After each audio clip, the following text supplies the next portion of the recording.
যুক্তরাষ্ট্রের ফ্লোরিডা অঙ্গরাজ্যে হত্যাকাণ্ডের শিকার বাংলাদেশি শিক্ষার্থী নাহিদা সুলতানা বৃষ্টির প্রথম জানাজা সম্পন্ন হয়েছে।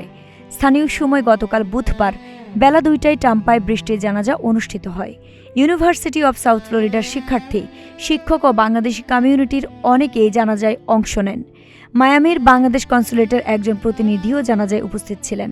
যুক্তরাষ্ট্রের ওয়াশিংটনে বাংলাদেশ দূতাবাসের প্রেস উইং মিনিস্টার গোলাম মর্তুজা গতকাল সামাজিক যোগাযোগ মাধ্যম ফেসবুকে এক পোস্টে এসব তথ্য জানিয়েছেন। গোলাম মর্তুজা আরও লিখেছেন, জানাজার পর বৃষ্টির মরদেহ টাম্পা ফিউনারেল কর্তৃপক্ষের কাছে হস্তান্তর করা হয়েছে। আজ বৃহস্পতিবার ফ্লোরিডার অরল্যান্ডো আন্তর্জাতিক বিমানবন্দর থেকে এমিরেটসের একটি উড়োজাহাজে মরদেহ বাংলাদেশের পথে রওনা হবে।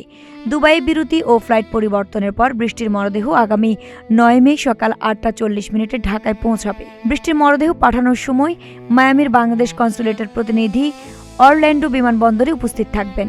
ওয়াশিংটন ডিসির বাংলাদেশ দূতাবাস মায়ামির বাংলাদেশ কনসুলেটের সঙ্গে সমন্বয় ও পররাষ্ট্র মন্ত্রণালয়ের সঙ্গে পরামর্শ করে পুরো বিষয়টি তত্ত্বাবধান করছে। আইরিন হাসান, নাগরিক প্রতিদিন।